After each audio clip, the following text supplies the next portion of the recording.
Welcome to the Marshall Pruitt Podcast.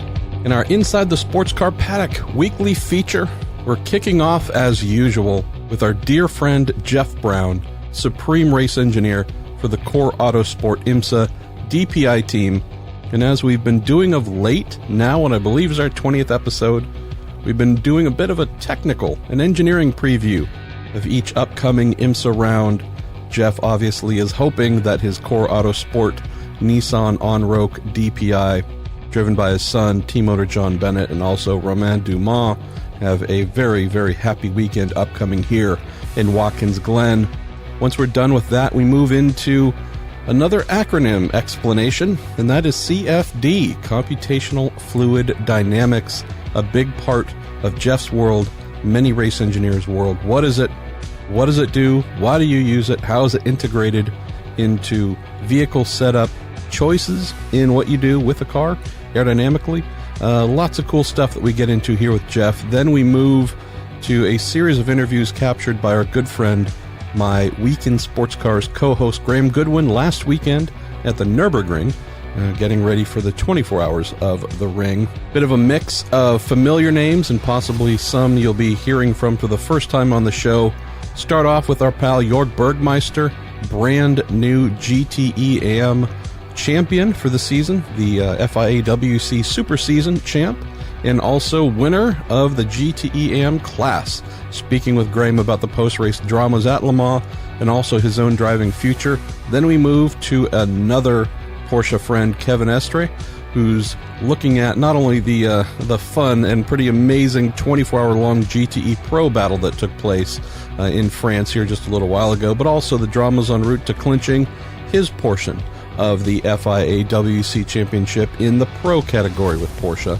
Then move on to Josh Burdon, talking about leading up to doing his rookie Nurburgring 24 appearance with the KCMG Nissan GTR squad. Then with the last two interviews, we move on to Michael Lyons, someone who is known more for doing a lot of historic Group C in Formula One racing, talking about why he would rather be at the ring competing in the T3 class. So a bit of an interesting perspective again. I enjoy hearing from someone who is not maybe one of the regular pros that we bring to you on Inside the Sports Car Paddock. So really happy that we have Michael here. Then we close with someone, you may know their name, that is Stefan Wendell, the head of Mercedes-AMG's Customer Sport program on the launch of their brand new 2020 AMG GT3. So that is our package for this week on Inside the Sports Car Paddock, all brought to you by Cooper Tires and the Justice Brothers. And if you have not had a chance, please check out our brand new MarshallPruittPodcast.com site, where we have all the numbers up to 600 now. 600 episodes. We've also just recently crossed the 3 million download threshold. So MarshallPruittPodcast.com for everything we have ever published, including all now 20 episodes of Inside the Sports Car Paddock. Jeff Braun, we are back for yet another episode of Inside the Sports Car Paddock. I think this is number 20. You're getting ready to go to one of North America's most beloved road courses for the 6 Hours of the Glen. And as we've been doing of late, we've been opening the show when we have an IMSA race next on the calendar by doing an engineering preview. And so this is an event where you have done quite well at times over the years, heading there now with your Nissan On-Roque DPI. Where should we start on previewing the technical and maybe the strategy side of 6 hours in upstate New York? It's, I guess the place to start is, first of all, it's beautiful up there. Lots of fans. Everybody loves going there. Natural terrain road course, old school kind of track. There's not very much that there is to not like about going to Watkins Glen from a fun standpoint. And that translates right to the setup stuff and what the drivers love. I mean, the track is unbelievably fast. I think you're going to see the DPIs qualify at an average speed of over 135 miles an hour. It's super, super fast. Yeah. I mean, with the new Michelins in particular, we already have a track that's high grip with the recent repave. Then you throw Michelins on there, and we kind of get into cartoonish performance. Exactly. I mean, there are some 50-mile-an-hour corners, 55 mile an hour corner, yet we're average 135. It's super high down. Drivers love it. It's super fast, super grippy. The highest grip track we go to, we've done our previews of races before. We talked about Mid-Ohio, like no grip Mid-Ohio, just super slippery, can't get grip into the track. We talked about Sebring, massively bumpy. Long Beach, no grip. Detroit, bumpy and medium grip. The cool thing about IMSA racing is it's not consistent. It's a new challenge every weekend. So here we come to a super smooth, super fast, super high grip track. And the setup is probably the farthest from any setup we run on any other track all year. And so it makes it a lot of fun. It makes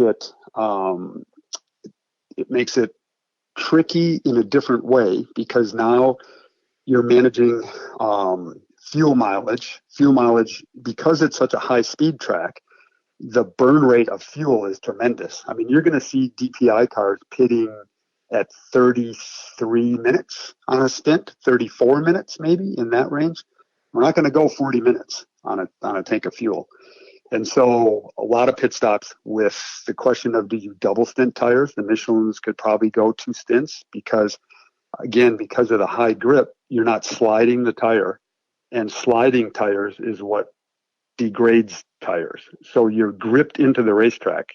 Kind of, I use that example of Velcro. You're kind of stuck into the racetrack. The tire's not sliding, so you're not really wearing the tire that much because it's not cheese gratering across the surface. It's gripped into the surface. So tires can last long. Double stints might be a possibility. And short fuel stints, 32, 33, 34 minutes, in that range. It changes the strategy quite a bit. And then talking about strategy, it's a 6-hour race, which is an oddball. I know that WC races are normally 6 hours. Sure. For us, it's an oddball. It's not short. It's not long. It's kind of that in between. So you actually have the option of running 2 or 3 drivers. Some teams will use just 2 drivers. I think the current entry list I see shows the Penske cars using 2 drivers. Most other teams will use 3. We will have Romain Dumas joining us as our 3rd driver. And then how you play those drivers in. Do you try to triple stint those guys? Triple stint, again, is an hour and a half. But, doubles, do you double and then do more driver changes? Because that could cost you some time. Or do you triple guys? Do you have your 3rd driver just do a middle stint or start the race? So I think people who watch the race either live or on TV should kind of look at that kind of strategy thing with driver rotation is going to be important. Tires, watch who double stints tires and who doesn't. We have 14 sets of tires this weekend to use for the whole weekend. That's practice, qualifying, and the race.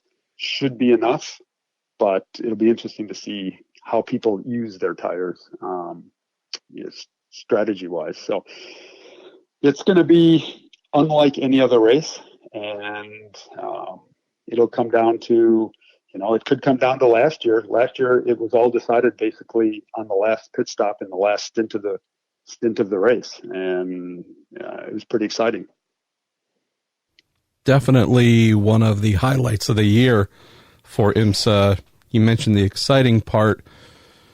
I don't know if this is going to excite folks, but it excites me because this is something that I have tried to learn as much about and be stuck into from the moment I first heard about it, which is our primary topic of this episode, and that is computational fluid dynamics, CFD.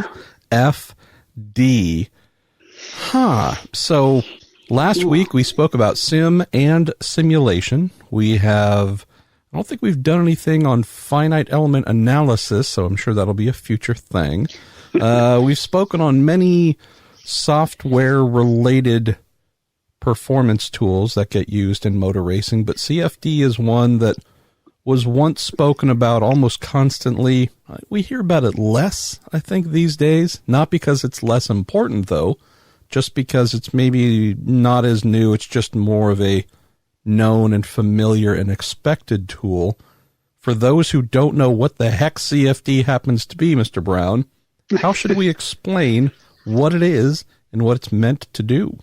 Yeah, it's pretty, the explanation is pretty easy, I think. So CFD is nothing more than a wind tunnel in a computer. And I think most people know what a wind tunnel is. For those that need a refresher, it's a desktop with a very powerful cooling fan, and you put a little Hot Wheel in there. Right. No, I might be screwing this up for you. I apologize. Not quite exactly like that. What a normal wind tunnel does, what we used to do in the old days, and it's still used to great effect, but it's a different tool. Wind tunnel, you put the race car in a tunnel, you blow air over it, and you have all sorts of sensors in the wind tunnel that measure the drag and the downforce of the car. And then you can make changes to your car aerodynamically, wings and radiators and splitters and body shapes and tabs and measure what the effect is. And what you're looking for in the wind tunnel is oftentimes the most efficient car, the one that makes the most downforce but the least drag. And that's usually the fastest car on the racetrack. So that's real expensive. You have to take your car out of service or have a spare one. You have to go to the wind tunnel. You have to send a lot of crew. You have to build all these spare parts that you want to try. It's very expensive to run these wind tunnels. They consume a lot of power, and they're big, expensive facilities to rent. Can be $3,000, $4,000, $5,000 an hour, depending on where you go. And so to get that information is very difficult. So similar to the simulation we talked about last week, where we can simulate the car in a computer and not have to go to a track and go to all that expense, CFD basically does what a wind tunnel does, but in a computer. So what you do is you model your car in a computer rendering, basically. And if you're designing a car, you have the 3D CAD files of the design, very detailed down to the thousandths of an inch dimensions of your body shape of your car. And that's perfect, Jeff, if you can communicate with say it's a production-based vehicle. Might be a little bit harder, name the brand, Audi, et cetera, might not be willing to hand you the full CAD files of the R8 road car that they've converted into GT3 spec, or even the GT3 version of that. It is indeed, again, possibly some very proprietary things. If it's a bespoke race car, like the Ligier-based Nissan Onroc DPI that you have, or an Indy car with a spec chassis there, the Dallara DW12, etc., might be a little bit easier to get the dead accurate CAD files to then import into your CFD program. But if you can't make that happen, there's some pretty cool technology you can use and actually roll your race car into a scanning environment. That, I think, folks would love to hear about too. Yeah, exactly, Marshall. It's as you said, oftentimes you don't get those files, or also what happens is a lot of times the original design gets changed, and it's just, here's your new car. And so for a team that gets a car and wants to have this information, as you said, they're scanning tools where they're either use a digital ferro arm type of tool where you touch different points on the car, and this tool measures those points in 3D space, and basically you're reverse engineering the CAD files. You touch lots of points, and you'll see on the computer screen it basically drawing the shape and the surfaces that you're touching. There's now also some laser type optical scanning tools that do the same thing, even with higher detail, because it can measure inside of ducts and very small surface changes that are very time consuming to do with your point touching tool. So you can scan a car pretty quickly, and you can get some very high resolution files that you can then import into the CFD program. And so you have a model of the car. Then, once you have that model of the car in the program, we need to figure out how the air flows over this car. So what the CFD software does is the best way to think of it, it's very complex, but the way I think of it is there's molecules of air flowing that are going to hit the car. And what it does is it tracks through physics each molecule of air. So a molecule of air hits the front, let's say it's an Indy car, or let's say it's our car, hits the splitter of our car, and depending on where it hits, it's going to be forced either below the splitter or above the splitter. Then another molecule of air right behind it hits the splitter, and it's going to bounce off the one that hit first and ricochet in some direction. And then it might hit a little further back a piece of bodywork, and it's going to ricochet into another molecule of air. So picture millions of molecules of air represented in the computer, and each one of them has a mathematical formula applied to it.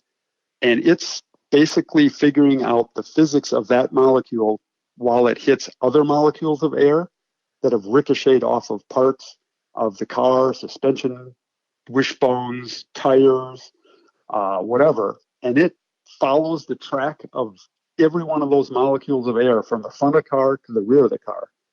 And each time it hits a piece of bodywork or another molecule of air, there's a force applied in some direction.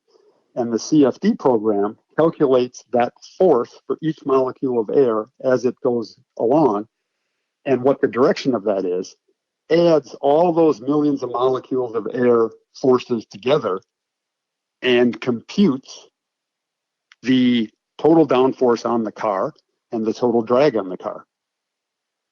It's an amazing amount of computer power it takes to do that. You can imagine how much computer power it takes. And so a lot of CFD computers are gamed computers. They'll be 20, 30 core computers all hooked together that are doing this computational fluid dynamics. So it's the dynamics of the fluid. In this case, our fluid is air. And it's computing the forces on each molecule. And it can take, a run on a sports prototype like ours, and with 30, 40 computers all doing the math, can take 4, 5, 6 hours to come up with an answer. And then you have to make a change to your model, like change the wing angle, and it's another 4 hours of running to get an answer. But it's a lot cheaper and more accurate than going to the track to try to measure it. And it's cheaper than trying to go to a wind tunnel to measure it, because you don't need the car and the equipment and everything else. So it's a pretty effective way of getting the answers. And then to circle right back to what we talked about last week, that data that you get from the CFD is input into our simulation to accurately represent the aerodynamic characteristics of the car in the sim model. So when we look at that, not only the sim, we have this interesting chain that we can build upon. So we have, in theory, whether it's CAD files or the deep live scan of the vehicle that is then inputted into your CFD software. Many tests are run. You then come up with what you would hope would be very solid, very, very solid representation of what does what changes influence this or that in certain ways, bolt on this shutter, close this, turn this wing up, add this gurney flap, etc., ride height changes and whatnot, yaw. There's so many things you can play with. You then have a lot of info that can get outputted and then inputted into simulation, as you mentioned. You also then, from information coming out of CFD, you also have what's generally known as an aero book. Maybe we should close on that, knowing that when you're sitting on the timing stand this weekend at Watkins Glen, you're not going to have a CFD program open, farting around going, I wonder if we change the COP by 0.02 whatever, then we're going to get the drag and lift and whatever change. No, that's not what you're doing. But for sure, based on the work you or maybe your manufacturer has done to map the car aerodynamically through CFD, probably also wind tunnel as well, do a lot of correlation to make sure numbers are correct on both. You then have the ability, while sitting on the timing stand, to look at your aero options to consider, driven by this data coming out of CFD, to know that if you do want to open up a shutter here or you want to change the balance of the car this way or that way, you really don't have to guess. And that's, you're exactly right. And that's the beauty of CFD or a wind tunnel test, is we produce these aero maps that go in the aerodynamic book. And sometimes you get those from the manufacturer. If it's a commercially available car, I'm sure Dallara provides some basic aero maps for their Indy car. We certainly get them from Ligier. Orca does the same, I know. And what that gives us is it gives us some of the basic changes that we can make, and it gives us the drag and downforce effect of those changes. And people may have heard the term L over D, which is the lift over the drag, lift divided by drag. Well, in our case, lift is a negative number. We're concerned about downforce, but the L over D comes from the airplane world, where they want lift. We want the opposite. So we're looking for good L over D numbers. In other words, good lift, in our case, downforce, for very low drag. So if we can look in our aero book, let's say I need more rear downforce because the car's oversteering into the high-speed corners, and I want to add rear downforce. What I don't want to do is add that real draggy and go slower on the straightaways. So I can look in my aero book that comes from all of our CFD runs, and I can decide whether I want to, let's say, in the case of our car, I can change the main plane angle of the wing, the actual main wing plane. I can change that angle, or I can change the flap angle, the second little wing that's on top of the main plane. I can change either one of those. So if I want to add downforce to stabilize the rear of the car, I'll look in my aero map and see how much a 1 degree change of the main plane gives me for downforce. And let's say it gives me 50 pounds of downforce. Great. Then I'll look at the flap and I'll pick how much angle I have to do to make 50 pounds of downforce and equal 1.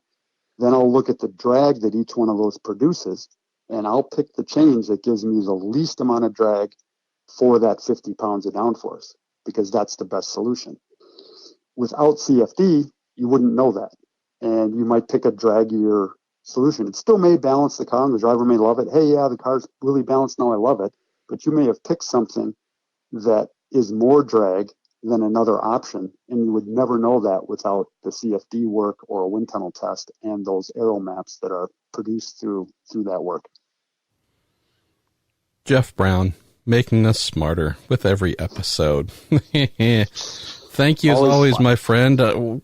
Let's close on this. So we had the Extreme Speed Motorsports program shut down at the end of the year. The core team owned and driven by John Bennett has picked up these Nissan on-road DPIs. Y'all have shown some flashes of potential this year. What are your thoughts just team-wise? And I guess this isn't technical or anything else. I'm just curious, what are your thoughts coming into Watkins, knowing we're going to have John, your son Colin, and also a Romain Dumas? You think you guys can hunt for a podium? Yes. I mean, this is kind of the, so let's put it this way. Everybody at Core wouldn't mind kind of a parallel last half of the season like we had last year. This was the race where we kind of started to figure out our Orica from last year, and had a pretty quick car, quickest in one of the practice sessions, got the pole last year with our Orica, and finished second in that race, and then won the next two. So, we'd be super happy with a repeat. Actually, we'd like to win the next three. We're pretty greedy here, but who knows?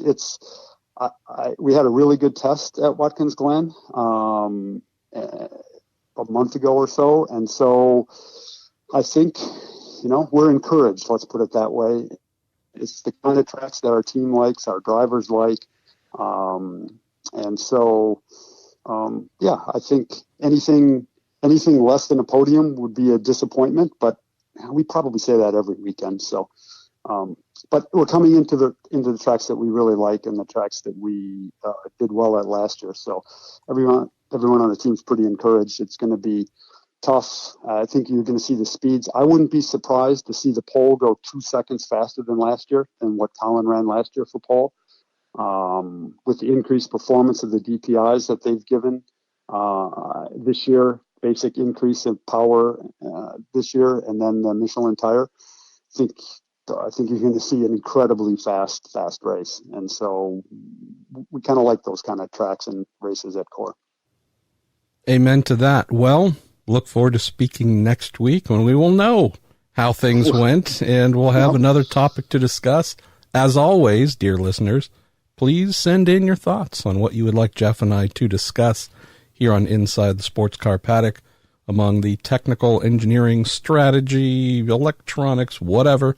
If there are things that pique your interest, let us know, and we'll sit here and have a little gab fest and hopefully entertain you. Jeff, thanks as always, my friend, for making some time. Sounds great, Marshall. We'll talk to you when I'm on the road between Watkins Glen and going straight to Mosport, two in a row for us. So it'll be fun. We'll do a little recap on Watkins Glen and a preview of Mosport. Looking forward to it. Beautifully sunny morning at the Nurburgring, and with newly crowned WEC champion Jorg Bergmeister and also Le Mans winner. Jorg, let's deal with the championship first before we get into the events of last weekend. Second 24-hour race on the trot. You're here with Falcon, a team with an iconic look. Last week it was all very different. Clinching a WEC title and the first attempt for Project One. Just take us through that season. Well, it's been a lot of work, I have to say. Obviously, it's been a project that started before the first race, having them come from Carrera Cup and Super Cup and going into WEC, which is something completely different from sprint racing to endurance racing. But the goal was always there to be competitive in the first year already. Definitely from my side, and also Richard Seven, who is a technical director. So from that side, we just kept pushing. The first two races were somewhat difficult, some learning pain, I'd say. But from there on, it started really gluing together, and the team got better and better, and still is. And I would say, from a team perspective, the last race at Le Mans was really, really flawless. Also from my co-drivers, no mistakes, consistency was there. Was very happy and proud of it. I'm quite right too. There was a bit of a, how can we put this gently, advantage gained with a problem for Dempsey Proton, but that doesn't get in the way of the facts. At the end of the day, the rules say you've got the points at the top of the board. That would have happened with or without what happened post-race. So you're already champions without what happened at the end of that race. Again, we'll come to that in a moment. Talk us a little bit about the team. The most successful one-make Porsche racing team in history. This was their Project 25, went on to 26 for them, 26 years for Project 1. And they've already told us they're going to be back with a new effort next year. 2 cars from WEC. We're going to see you back. Oh, we'll see. Not 100% sure yet, but I think if I continue in WEC, it will for sure will be with Project One, but I haven't made my final decision yet. Okay. but at the moment I think the chances are pretty high that I come back for another year. Good stuff. No, the team, as you said, they have a lot of experience in the Porsche world, Carrera Cup, Super Cup, been super successful there over the years, won a lot of championships. But then coming to something so different than endurance racing and going in there at the top level with a WEC is a hard task. But I think the entire team did a great job. As I said, we had some learning pains, but overall, I think no one could be happier with the result of the entire season, and I think they surprised themselves a bit. Let's talk a little bit about the 911 RSR. The post-race result means unbeaten in GTE-Am at Le Mans now, this car. You've driven everything over the last 2 decades for Porsche, in racing and in testing and development. Tell us a little bit about your impressions of this extraordinary GTE car. It's just a great car. It's really, really fun to drive. Obviously, with the mid-engine concept, we the aerodynamicists had a lot more freedom on the diffuser design, and that really makes a big difference, especially in the high-speed corners. Even on the low downforce setting in Le Mans, it's bloody quick through the Porsche corners, and it's fun. Big smile on your face. Let's talk about the end of the race, and it's always a tricky one whether or not you're the winner or the loser in a decision like that. Before we get to that, let's talk about that battle towards the end of the race. There's quite a big gap built up by the Ford GT, principally through the safety cars, and then it all started to go wrong for them. Called into the pits, and then a second call into the pits with a penalty for Ben Keating. Ben didn't make it easy though for you, did he? No, he was very quick, I have to say. The Ford in general, speed-wise, they were quicker than us, no doubt about it. I mean, if you look at the lap times that Ben was able to do, I think his quickest was a 55.9. For a bronze driver is crazy quick. So I think it showed that car had maybe a bit of an edge on us. So when I saw that Jerome got in, I pretty much knew right away that we didn't really have a shot.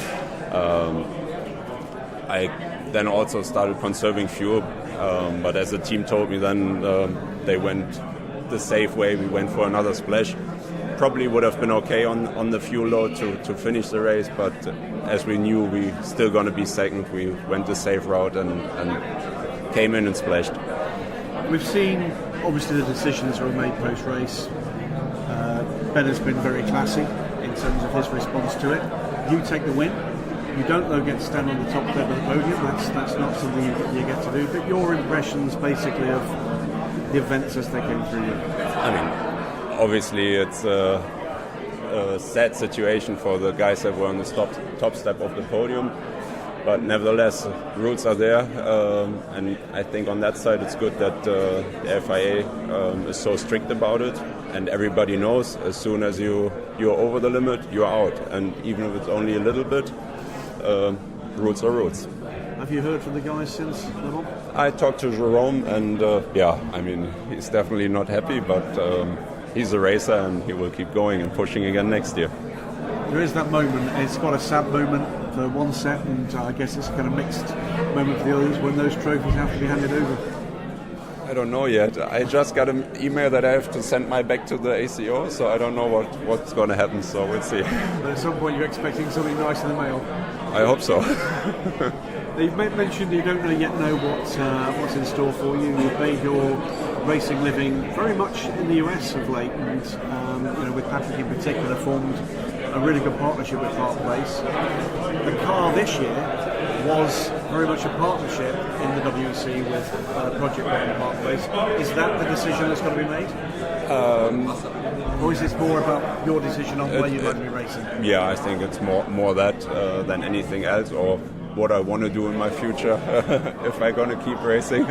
But at the moment, I feel more like I'm going to do another year. So you've got a bit of time to make that decision. Say again? You've got a bit of time to make that decision. Exactly, yeah. Porsche is very patient. They told me I have time to make that call, and they support either way. I hope we see you racing somewhere for many, many years to come. If this is the end, I hope it isn't. What a way to go out, winning in a World Championship. We'll see. At the moment, I think I have a tendency to continue. Jorg Bergmeister, thank you very much. Up in the Porsche lounge, and it's always a delight when you can speak to someone at the top of their game. There's nothing better than being at the top of your game than being named a brand new world champion. Kevin Estre, that was some race, some season, and some end to the season. Yeah, it was crazy. It was a very long season, to be honest. Super season, 1.5 year, 2 times Le Mans, Super Sebring in the middle, no real break. It was tough mentally. We had quite a lead after a few races, and then mentally we always had to think about the championship, not the single race. It was not easy. Then we had an issue after 12 hours in Le Mans, which threw us back, and then we just had to finish the race to get some points and secure the championship. So it was a tough season, and quite delighted to have won this. You were in a strong position in what was I can only describe it as a war in GTE-Pro until that problem with the exhaust of the car. Just take us through those minutes of sitting in the garage knowing that car needed to finish to win that world championship. There can be no bigger moment for a driver. Yeah, it was really tough. I was driving, and then suddenly I heard a huge noise in the car, different than normal. The people which knows the RSR know how much it's screaming, and now it was really loud but really raw, strange noise. And I had some smell in the car, so I was really scared. I came in the box, and I was really scared that something big was happening with the car, fire or something. But then it was only, or if you can say, the exhaust pipe, and the boys changed it quickly. But still, you're sitting in the car, 20 minutes in the box and just waiting and hoping that they can send you back out and early enough to get some big points there. And then just drive around for 12 hours, which was terrible. Would you rather have been sitting in the car, or would you rather have been Michael sitting outside the car and waiting? I think in this moment we are all in the same boat. Sitting in the car, waiting that the guys repair, or just driving around. We were driving, but just for nothing, for no result, just trying to avoid curbs and thinking about the noise and everything. I hated this moment, to be honest. I hated the last 12 hours of Le Mans this year. But that's part of the game. When you're doing a championship and you want to fight for it, there's always some races where you just have to survive, and that's what we did. It's an odd moment, isn't it? You are the world champion, but you're not crowned as the world champion until the end of the year. So we're going to be well into the next season before you actually get the trophy. Yeah, we got onto the Le Mans podium with some golden flowers, and we were like, we get a trophy, and no, okay. So it was a cool moment to be there on the podium 1 year after the victory. But it's a bit of a strange feeling because of this Le Mans final. You have the Le Mans winner, big celebration, manufacturer celebration, driver championship celebration, and then 1 day later you go to Nurburgring. So it's not. I wish we could have have had a better end to maybe party a bit more or celebrate with the team. We had a good party on Sunday with everybody, which was nice, but now straight to Nürburgring. The super season finishing in Le Mans is, if you win the race and you win the championship, I believe the party is mega. But if you had a shit race and it's special, it's different. Let's talk a little bit about that battle in GT-Pro. 17 cars, not a bad one amongst them. Every car with at least an opportunity to compete for a podium position. We're right in the thick of that until the problem. Tell us a little bit about what that was like in the thick of the action, which happily the TV cameras followed throughout. And you were very much in there with that shot. Yeah, it was great. I did the start, and there was a lot of different manufacturers in the first, I think 5 places was 4 different manufacturers, and you arrive there and you kind of feel the strengths and the weakness from everybody, but the lap times were very similar, so you just have to use your strengths to try to overtake and cover, maybe put some traffic in between you. And then there was a time in the race where we were 4 cars ahead of the others, and we were just, I think, very controlling that moment, all the manufacturers and the drivers just slipstreaming, trying not to attack themselves, to pull a gap and maybe have an advantage. And this is something which you experience almost only GTE-Pro, I have to say, where the level and everything is so in control that at one it's a big war all the time, but sometimes you have to hold up a little bit, try to get away and make a break. And but otherwise, it was proper fight. We had some good battles, and I'm really glad that FIA, ACO, all the manufacturers will work well together to have a really good BOP and same performance on the cars on one lap. And it was just about small details being consistent, maybe fuel saving more than the other, strategy, and there you made the difference, but not on pure lap time. And now we move here to a completely different racetrack, a completely different challenge, some very familiar looking crews. Tell us about your mindset moving into this race, another great 24-hour race, but it could not be more different.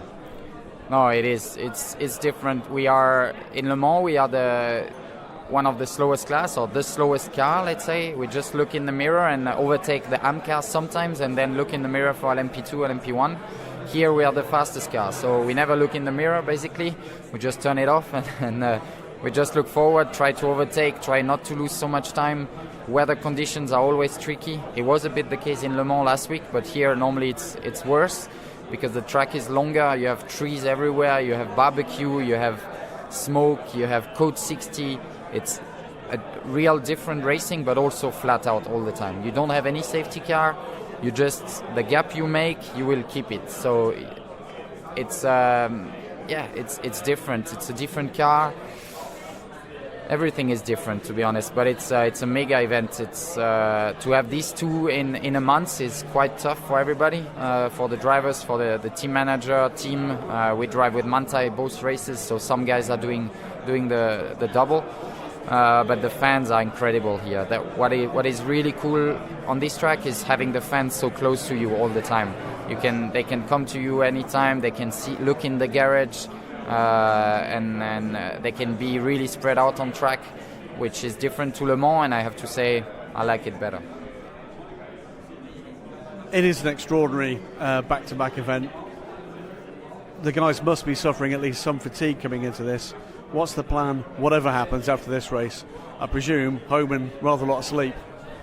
Yeah, we have to prepare the next season quite soon after that race. But after there's a bit of a break, like maybe 1.5 weeks or 2 weeks, which will be good to go at home and relax a little bit, spend time with the family, enjoy that tough season. But it's the end of the season, but we are in the middle of some other season, so it's not easy. It's quite odd. Try to enjoy the moment, have maybe some holiday. I spent just one day home between last race and between Le Mans and here, and it felt good, but it was a bit too short. So let's and maybe do a proper party with the people which are close to us. Say one more time as we close. Good luck for this weekend, Kevin Estre, world champion. Well, another unique part of the Nurburgring 24 Hours is the scale of the driver's briefing. We just had the driver's briefing that's conducted in English. There's another one in German. So God knows how many drivers we've got in here, but picked out the crowd and making his Nurburgring 24 Hours debut, Josh Burdon of the KCMG effort. Josh, excited to be for this one? Yeah, I'm super excited. There's been a lot of build-up to this event.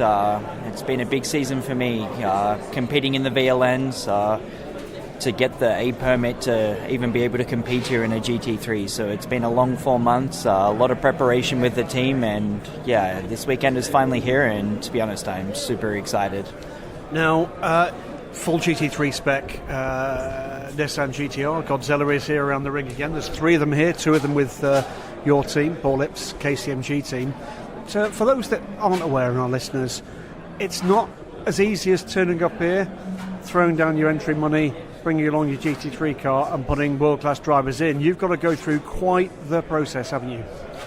Yeah, it's an extreme process, especially what makes it worse is the weather that often comes across this place here. You need to compete in at least 2 VLN events in a slow car, compete 18 race laps at the moment within a certain sort of time frame for the category. And that in itself is really not so easy with the VLN events being scheduled at the end of winter. We had one race that was snowed out after one lap. We had one that was cancelled because of fog. So, yeah, it's quite a process at the moment. And, definitely not easy to do in a very short time frame. So where did you actually get your lap? So when was the kind of lappery completed? And in what sort of car? So basically, I started in a Porsche Cayman, did a couple of laps, and in the first VLNs, I didn't really achieve anything because of the cancellations in the race, and we had an engine blow up, little things like this. So I basically received my permit in the last VLN race before the 6-hour qualifying race. I started in the Porsche Cayman and then jumped into a BMW and finished off the race. So I basically drove for 3 hours and 52 minutes of the 4-hour race just to guarantee that it was going to happen. So yeah, I just drove both cars by myself, so there wasn't any problems with maybe some teammates making any mistakes. It was basically all up to me just to get the points and finish to be able to make it this weekend. So have you actually yet lapped this track in the GT3 car? Yeah, so I've done probably 20, maximum 25 laps in the GT3 car. Every lap around here you learn something different at the stage that I'm at here. Before every VLN event I did 1 to 2 flying laps in the GT3 on the Friday, which you're allowed to do because the circuit is open. But the first proper hit out I got was in the 6-hour qualifying race a couple of weeks ago here. I did the top 30 shootout in the car, was quite happy with my lap there. We was into P12 in the rain, which is not the GTR's strong point, so I built a lot of confidence from this in some awkward weather.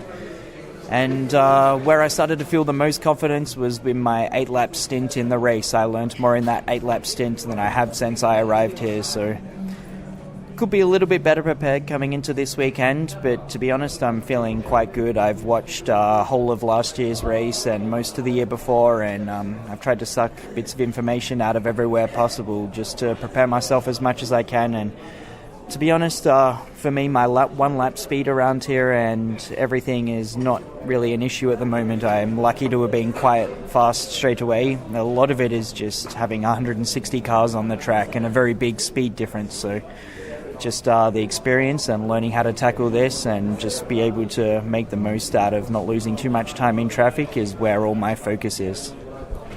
The GTR has got a reputation for being massively fast when BOP allows it to be, but it's also got a reasonably narrow window for that. Just where is it with these changes we've seen to the cars for all the GT3 cars here, with the overall power being restricted? Is that hurting you guys more than most? It is, yeah. It is hurting us more than most. For sure, the GTR is a lot of the time when the BOP is in our favour, we're strong on the straights and a little bit struggling in the slower hairpin sort of corners, and it is a bigger car. BOP for this weekend, it's continuously changing. They seem to be making minor tweaks to it, so to be honest, I don't try to get involved too much. I'm just going to drive what we've got, but at the moment it looks like we'll be able to compete. It looks like we've got a fair, somewhat BOP. For sure, nobody's ever going to say it is good for them, no matter what manufacturer you are, but it definitely could have been a little bit easier for us this weekend, I feel. Final question is what the kind of tactics are going to be here. If it's not going to be a kind of blinding run to the front, is it going to be aiming at that critical lap time and keeping that consistent through whatever this race throws at you?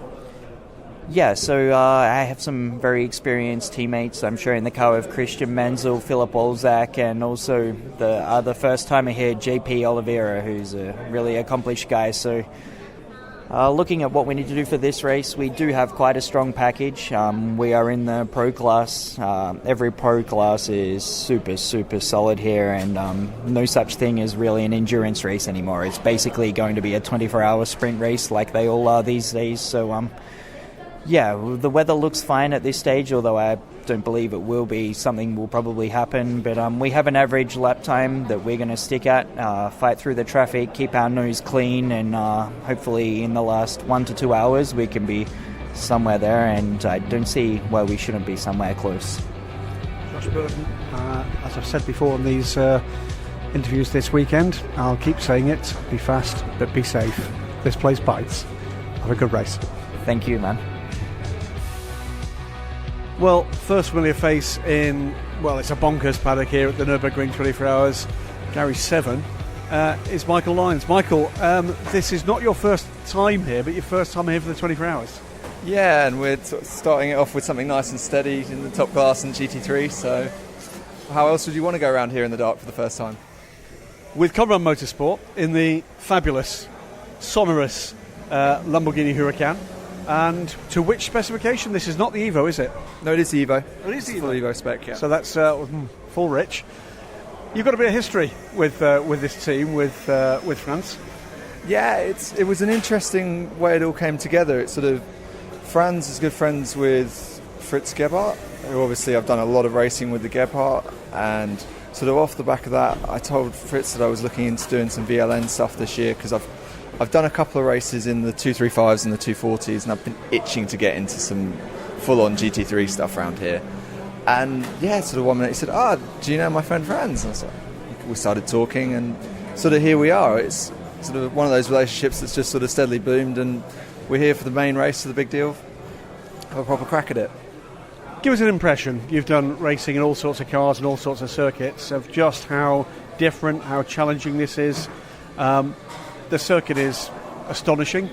The garage we're standing at the moment, just to let you know, I think has got 6 cars in this garage. 1 GT3 cars, some GT4s, looks like a TCR at the back there.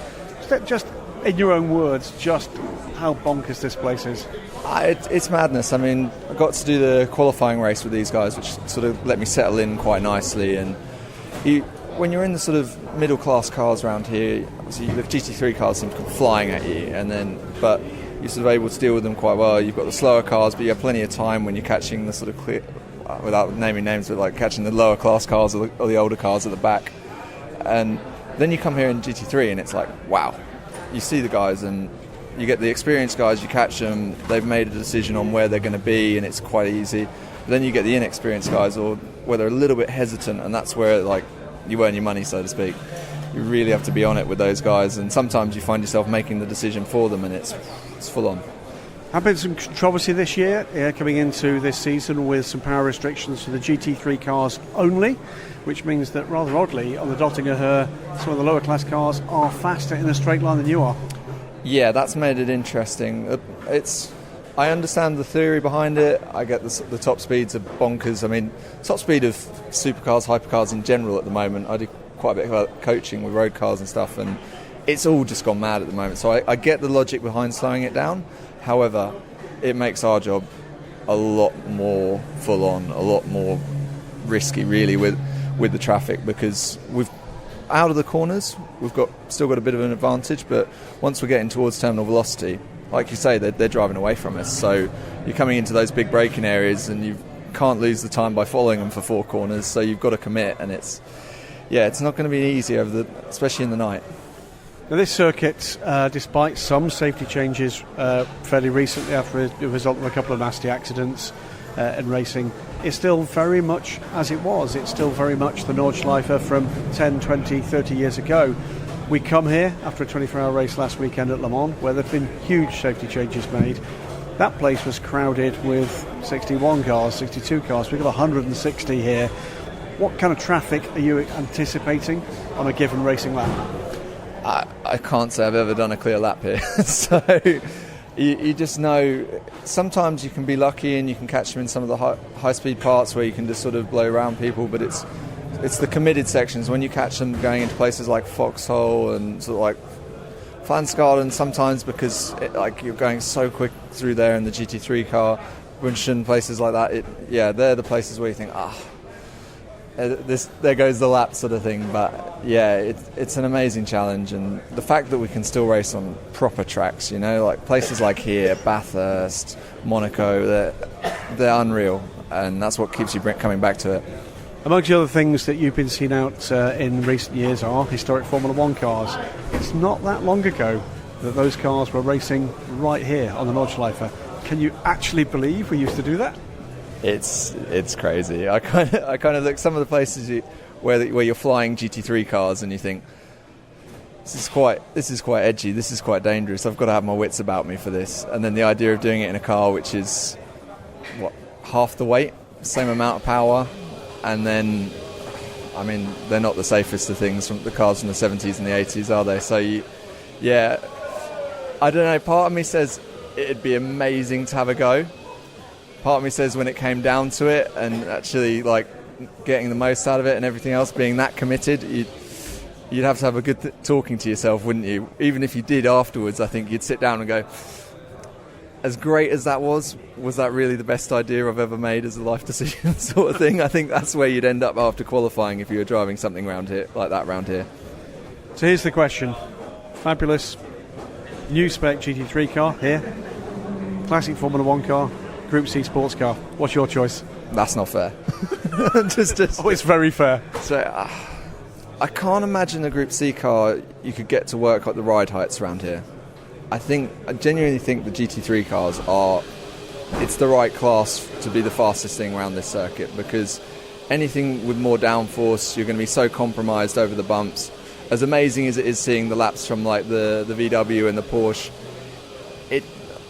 they're going incredibly fast, and to commit to do those speeds in some of the sections is amazing to see. But with no traffic, remember? Yeah, with no traffic, and also imagine if there was like 3 or 4 of those cars in a train. It would be a nightmare. It would be so much hard work. Whereas with these, you can still have a proper scrap. You have a reasonable amount of braking distance, and you can battle. You know, like even in GT3 at that pace, you're sort of there's only certain parts on the long circuit where you can really sort of think about going side by side with each other. If we were in prototypes, I think you'd lose that bit of drama, that last little bit of racing. I think it'd still be amazing spectacle, but I think that you wouldn't get those same fights. Well, the one thing you're going to get from the GT3 experience of the Nurburgring 24 Hours is anything like the last dozen or so that I've witnessed here on site is, should your career, your life take a different change in the future, you'd have had real life experience of what a police chase is really like. Oh, it's funny you say it like that, because whenever people talk to me about this circuit and everything else, it's like, how do you relate it or anything like that? And it brings it back to like you're going down through country lanes. There's no runoff. There's no margin, and you've just got to be so on top of it. You've got to be so on your game, and that's what I'm sure brings everyone back. I mean, I've been here just doing a few VLNs and stuff, and that's what made me really push to get this opportunity. Great stuff. Michael Lyons, I'll say to you what I say to every single driver here, every single year: be fast, be safe, enjoy it. Thanks, Graham. Great to speak to you. Stefan Vendel from Mercedes-AMG. It's another page, another chapter in the GT history for a great brand. Tell us what this new car is bringing to the party. Oh, I'm so excited to tell you about.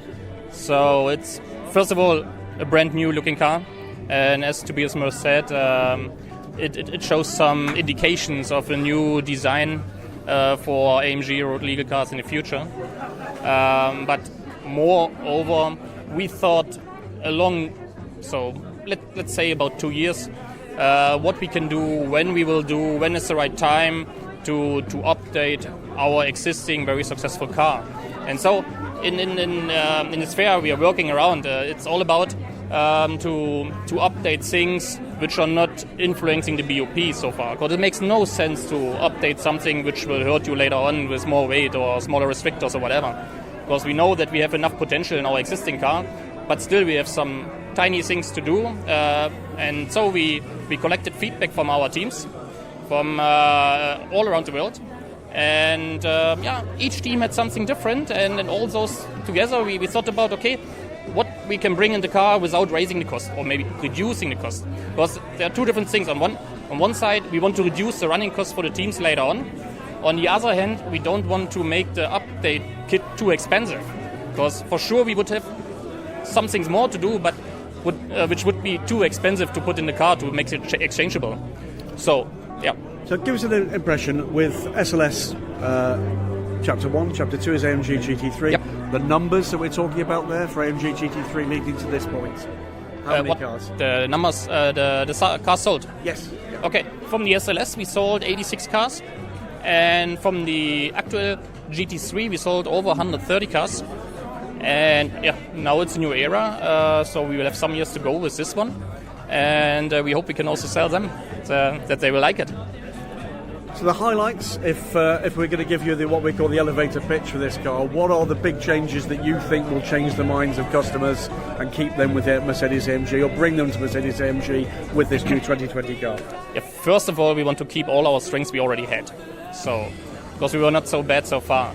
And then we want to even improve more the durability functions we have. Let's say things in the radiator system we had, which sometimes hurt us at the end of 24-hour races due to dirt and pickup and all those things. And to make the front package, the air filter, and all those small things easier accessible, easier to work for the mechanics, and at the end also cheaper on running costs. And going with optimizations of the traction control, the new ABS system, which is capable to give more, or who's capable to be adjustable, better driving style, and different driving style, and different drivers. So yeah, this will help, and then also increasing the running costs of the engine. And when do you expect? Increasing the mileage of the engine and decreasing the running costs. Sorry. No problem. So it's a new for 2020 car. There's a history of seeing these cars a little earlier. When will we first see this car racing in anger? So you will see it quite soon as a prototype. So we search for championships where we are able to run it, maybe without being in classification. But we plan, and this is our process now with FIA, to be homologated from 1st January onwards. So this car potentially here at VLN, maybe? It will for sure be at 1 or 2 VLN races, because the Notchlife is one of our key test tracks. And we need to test it under race conditions. But officially in customer hands and homologated, it will be from the 1st January onwards. So we hope to see it then in Dubai and Daytona. Excellent stuff. Beyond that, this is clearly not the end of the story for Mercedes-AMG. You've got the new GT4 from last season. Any plans to extend that range any further? We're always open-eyed around, and also in a tight dialogue with SRO and all the organizations around the world. And So we will see what's coming up. At the moment, this is the one we are fully focused on, and then we go ahead. And that was Inside the Sports Car Paddock for the week of June 24th. Definite big thanks to all of our guests. We'll have a couple of follow-up podcast goodies here. Graham sat down with the amazing, truly amazing Jim Glickenhaus for 20-25 minutes at the Nurburgring, so we'll spin that out into a separate episode of its own. He also spoke with the winners, the overall winners of the ring, including Kevin Estre, so you get to hear from him again, and I'll drop that into another podcast of its own. All right, I am Marshall Pruitt. This is the Marshall Pruitt Podcast and our Inside the Sports Car Show, brought to you by Cooper Tires and the Justice Brothers. Thank you for listening.